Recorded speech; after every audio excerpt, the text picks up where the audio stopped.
पावसाचं पाणी आत येत असल्यानं लोकलचा दरवाजा लावण्यावरून दरवाजात उभ्या असलेल्या दोघांमध्ये वाद झाला. हा वाद आधी शिवीगाळ, नंतर हाणामारी आणि अखेर हत्येसारख्या भयानक कृत्यात बदलला. मंगळवारी रात्री चर्चगेट नालासोपारा लोकलमध्ये रोशन सुवर्णा ह्यानं मयंक लोहार या तरुणाची हत्या केली. धावत्या लोकलमध्ये झालेल्या या हत्येचं सीसीटीव्ही फुटेज समोर आलं आणि एकच खळबळ उडाली. आरोपी रोशन सुवर्णा हा हत्या करून फरार झाला होता. सीसीटीव्ही फुटेजमध्ये फक्त त्याचा चेहराच पोलिसांच्या समोर आला होता. त्यामुळं त्याची ओळख पटवून त्याला पकडणं पोलिसांसमोरचं मोठं आव्हान होतं.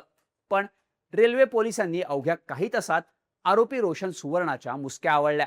पोलिसांकडून आरोपी रोशन सुवर्णाची कसून चौकशी केली जाते, पण फक्त सीसीटीव्ही फुटेजच्या आधारे पोलीस रोशनपर्यंत कसे पोहोचले, या प्रकरणात आणखी कोणती नवीन माहिती समोर आली आहे, त्याची स्टोरी सांगणारा हा व्हिडिओ. नमस्कार, मी शार्दूल आणि तुम्ही बघताय बोल व्हिडिओ. 23 जूनच्या रात्री 10:42 चर्चगेट नालासोपारा फास्ट लोकल अंधेरी स्टेशनवर आली. त्यावेळी मुसळधार पाऊस सुरू होता. त्या लोकलच्या मिडल फर्स्ट क्लासमध्ये विरारला राहणारा 22 वर्षांचा मयंक लोहार चढला. त्याच्याबरोबर 30 वर्षीय रोशन त्याच डब्यात चढला आणि लोकलच्या दरवाजात उभा राहिला. अंधेरी ते बोरिवली दरम्यान लोकल फास्ट असल्यामुळं पावसाचं पाणी लोकलच्या डब्यात येत होतं. त्यामुळं दरवाजा लावण्यावरून मयंक आणि रोशनमध्ये वाद झाला. हा वाद वाढत गेला आणि दोघांमध्ये हाणामारी सुरू झाली.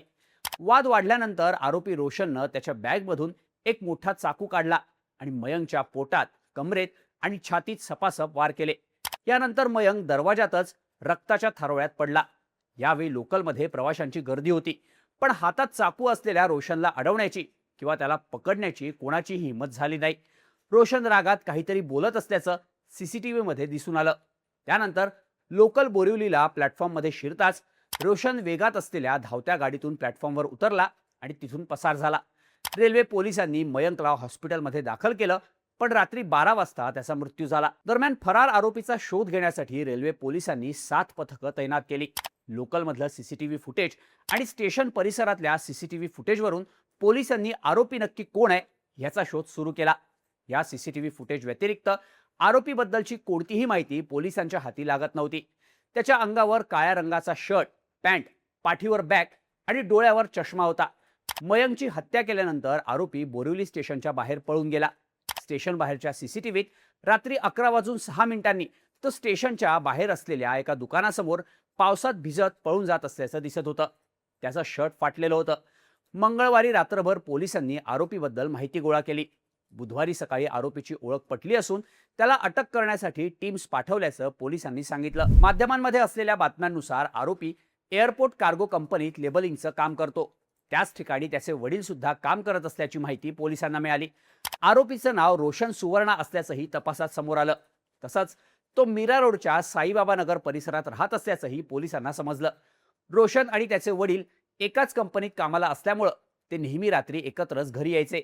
पण मंगळवार 23 जूनला त्याचे वडील लवकर निघाले, त्यामुळं रात्री रोशन एकटाच घरी येत होता, असंही तपासात सांगण्यात आलं.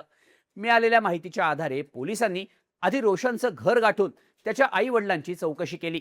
त्याच्या आई वडिलांनी दिलेली माहिती, सीसीटीव्ही फुटेज आणि इतर तांत्रिक पुराव्यांच्या आधारे पोलिसांनी बुधवारी दिवसभर रोशन सुवर्णाचा माग काढला. त्यानंतर तो कुर्ला परिसरात असल्याची माहिती पोलिसांना मिळाली. अखेर पोलिसांच्या पथकांनी बुधवारी संध्याकाळी 4च्या सुमारास कुर्ला परिसरातून आरोपी रोशन सुवर्णाला घेरलं. पोलिसांनी त्याला सरेंडर करायला सांगितलं आणि रोशन पोलिसांना शरण आल्याची माहिती माध्यमांकडून देण्यात आली आहे. बोरिवली रेल्वे पोलिसांनी आरोपी रोशनला नंतर बोरिवली इथं आणलं. सध्या पोलिसांकडून रोशनची चौकशी सुरू आहे.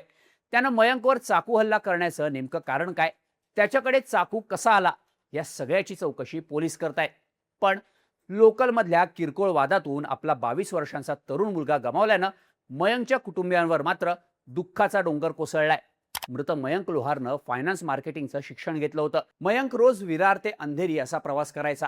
माध्यमांमध्ये असलेल्या बातम्यांनुसार लोहार कुटुंबीय मूळचं नेपाळचं असलं तरीही ही मुंबईतील त्यांची 6वी पिढी असल्याची माहिती आहे. लोहार कुटुंबीय सुरुवातीला अंधेरीला वास्तव्याला होतं, पण त्यांच्या बिल्डिंगचं पुनर्विकासाचं काम सुरू असल्यानं गेल्या 5 वर्षांपासून विरार पूर्वेकडील भोईरपाडा इथं ते राहायला आले होते. मयंकच्या मृत्यूची माहिती मिळताच त्याच्या कुटुंबियांनी एकच आक्रोश केला. ज्यानं माझ्या निष्पाप मुलाला मारलं त्याच्यावर कडक कारवाई झालीच पाहिजे, अशी मागणी करत मयंकच्या आईनं टाहो फोडला. मयंकची बहीण मेघानंही माध्यमांशी संवाद साधला. माझ्या भावावर जेव्हा डब्यात वार होत होते तेव्हा तिथले लोक फक्त उभं राहून जे घडतंय ते बघत होते.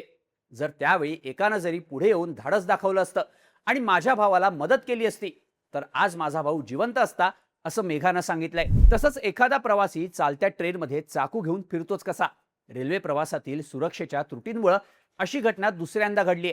आता आरोपीला थेट फासावर लटकवून एक आदर्श घालून दिला पाहिजे, जेणेकरून भविष्यात कोणत्याही आईला हे दुःख सहन करावं लागणार नाही, असंही मयंकच्या कुटुंबियांचं म्हणणं आहे.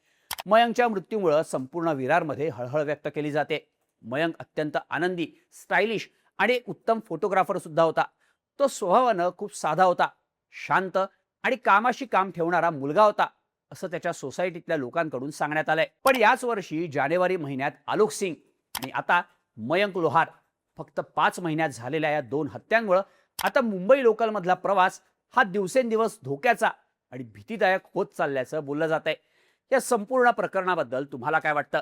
याबद्दलच्या तुमच्या प्रतिक्रिया कमेंट करून नक्की सांगा आणि अशाच माहितीपूर्ण व्हिडिओसाठी बोल भिडूच्या यूट्यूब चॅनलला सबस्क्राईब करायला विसरू नका.